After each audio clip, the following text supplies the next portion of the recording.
our ring. Time for Lum and Abner.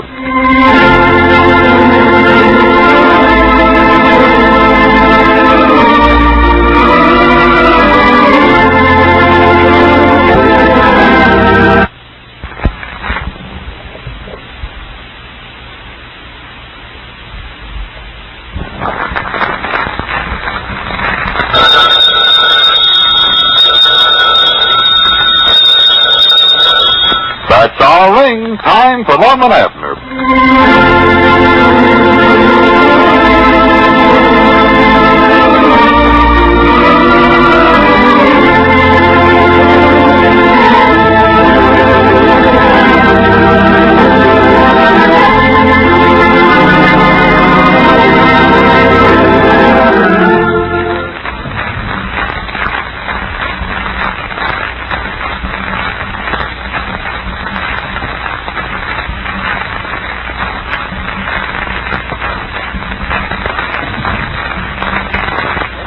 And now, let's see what's going on down in Pine Ridge. While inspecting the recently acquired Professor Hinkledorf property, Lum and Abner discovered a room full of chemicals, evidently where the old professor had been conducting his experiments. Lum was especially fascinated by the laboratory and proceeded to make a few experiments of his own. The last we heard was a terrific explosion. As we're looking on the little community today, we find Grandpappy Spears over at the Jot'em Down store discussing the catastrophe with Abner. Listen. Oh, I thought he was a goner. Sure, you never heard such an explosion in your life, Grandpa. Well, I never have found out what it was exploded, Abner. Well, we ain't neither. We don't know what it was. See, we was over there looking at place over that we bought for the taxes. Used to belong to old Professor Hinkledorf. Yeah, I know about that. Yeah, well, he was an inventor, scientific, I believe Lum says. Oh, yeah, he was an awful peculiar sort of a feller, I know that. Yeah, well, we found a room where he done his inventing. All kinds of bottles of different kinds of stuff sitting around on the shelves, and Lum got the zen in them. Found this one bottle that had "Don't mix with water" wrote on it. And you know Lum, how curious he is. Nothing would do till he tried it. He mixed it, huh? Yeah. I was down at the barn with Cedric when it happened. We heard the explosion, run up to the house. Found Lum stretched out there in the dining room just as cold as a cucumber. Oh, I do know. Why, so wonder it never killed him. It would have if he hadn't been standing right in the door. Blowed him into the next room. Oh, he was terrible addled for an hour or two there as it was. Burned his mustache nearly all, singed his eyebrows, eyelashes clean all. Well, did he tear up the house much? No, see, he taken this bottle of stuff back to the kitchen to get some water, and that's where it happened. Blowed the cook stove around toward the cattywampus, knocked the stovepipe down, got sud all over the kitchen. Well, yeah, maybe that'll learn him not to meddle with things he don't know nothing about. Oh, he's worse than ever now. He thinks he's a martyr to scientifics. Thinks he's a what? Martyr? What he calls himself. Says he's a hero because he might not give his life to science. Well, he done that all right. But you can holler "Don't mix with water" at him, he'll try to crawl under something. Oh, yeah. Rainstorm now scare him to death. Well, he thinks it's the water that done it. I believe it was that stuff in the bottle. Why, sure it was. What was the stuff anyway? We don't know. All it said on the bottle was "Don't mix with water." But I don't think that was the name of it. There's lots of other stuff over it we don't know the name of neither. Now, see, that was a pretty good buy you made on that place, Abner. Oh, yeah, I forgot to tell you, there was an automobile out in the barn. We get that, too. An automobile? Yes, sir. Some new make I never heard of before.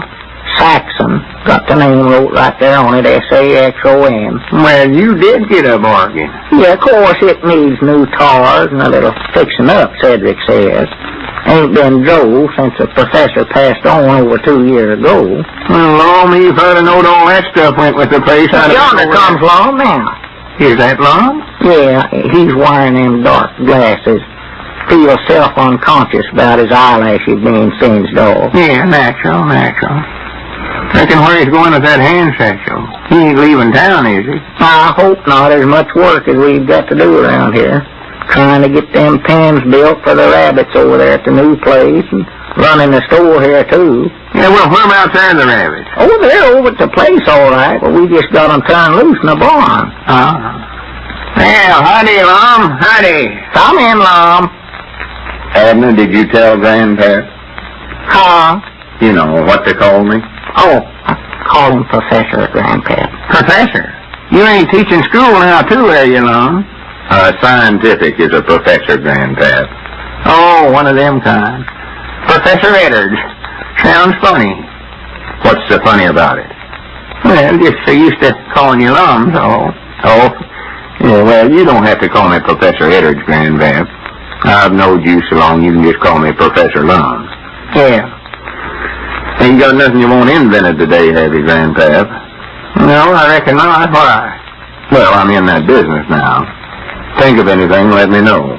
Yeah, I'll give you all my business, Lum, if I have any. Blamed if you don't look like a picked goose with that mustache there blowed off. Well, what you got in the hand? Now, don't you start on my mustache. I've heard that all day. What? What you got there in that hand satchel? Oh, bunch of scientifics. What? Oh, different things. A bunch of that H2Os and HCLs, one thing and another. Don't feel like nothing's in here. Put that down, Abner. There ain't nothing in it, and you know it. Well, them fellers down around the barber shop don't know it. Scared the daylights out of that Mose Mooch a while ago. You did? I told him this bag was full of H2O, and if he didn't quit joshing me about my mustache being blowed off, I was going to throw it down right there on the floor and blow that whole barber shop off. He hashed up, too. I reckon he figured you wouldn't have no more sense than to do it after what just happened to you. Yeah, that's all everybody's talking about. Had folks stop on the street today and talk to me about that. Ain't spoke to me for months. Well. Yeah, I reckon I'm sort of a hero. Well, I don't know why they'd make a hero out of you. I almost laid down my life for scientifics. What do you want a fella to do, get plumb killed? Well, I mean, you ain't actually invented nothing yet, Lum. What was that I just done, that explosion? Was that an invent? I reckon so. I never done it before. The Eddard's explosion, I'm going to call it. I think. Well, what are you going to do with it, Lum, after you invent it? Professor Lum, I mean. Now that you've got it, what are you going to do with it? I don't know. That ain't for me. I invent them. Let somebody else figure out what they're for. Well, how does a feller like you go about figuring out what they invent? I don't know, Grandbaby. It's just a gift, I reckon. My mind's just going a mile a minute all the time, figuring out stuff. Like right now. I was just looking up there on them shelves. I'm a good mind to take home a can of them peaches and a can of them tomatoes tonight and just mix them up together. See what I invent. Well, I don't see how that'd help any. Yeah, I might come out with a new vegetable. Professor Eddard's famous peach maters. Or, toe peaches, could call it. Yeah. That'd work out all right if the thing never exploded on me. Oh, well, that wouldn't explode. Mixing tomatoes and peaches together. You can't tell. I never thought just mixing a little water with something would hurt anything either till I tried it. I found out you got to be careful with this mixing stuff together. Yeah, but the first thing you better invent is a way to invent without getting close to it. That ain't a bad idea. I'll study about that, too. Well, can't you invent without mixing stuff together? Oh, yeah, I could, I reckon. Only thing, all them kind of invents has already been studied up. I can think of a lot of things that'd be good, but somebody else done thought of them. Airplanes, and radios, and electric lights, and trains, and automobiles. Yeah, they've already got them along. I would have been born about 200 years ago. Oh, why, you'd be too old to invent. I mean, inventing back in them days, though, was a cinch. Oh. Nothing had been thought up yet. Take them Isaacs, for instance. Isaacs? Isaac Watts, or Thomas Watts, or whatever his name was, invented the steam engine. Isaac Walton invented fiction. Isaac Newton. Now, granted, I'm a good mind to change my name to Sir Isaac Eddard. Them Isaacs is lucky. Well, what did that there fella that Isaac Newton's invent? He's a fellow that studied the law of gravity. Invented apples falling off the trees to the ground. Well, where'd they fall before that? I don't know, but he's the one that started it. Well, Law of gravity, you've heard of that. That's why all apples fall down on the ground. they had to pass that law to make them do it, huh? Of course not, for goodness. That looks silly putting an apple in jail just for falling the wrong way. If I could invent something that'd fall up, I'd have something, you know. Well, that way you'd have to carry a basket of apples upside down. Yeah. Have everything fall up instead of down, if I could do it. Turn it loose and have it go right straight up in the air. Well, a balloon will do that now. Balloon? That's right, ain't it? But dad blamed it, they ain't even beat me to that. How about sideways? That's open, I think. All right, Granny's men, that's it. Right there, that's it. Be quiet, let me concentrate. Well, I hope you don't invent it. Them apples come buzzing out the side of a tree, them hogs of mine would run themselves to death trying to follow them till they hit the ground. Be quiet, Abner. I can't invent and you sitting there jabbering. Granny's, if I could figure that falling sideways business out, I'm a success. Sir Isaac Eddard. Well, I reckon I've heard everything now. Where you going, Grandpa? I'm getting out of here while I'm still in my right mind. And if I was you, Sir Isaac Eddard, I'd go over home and get some rest.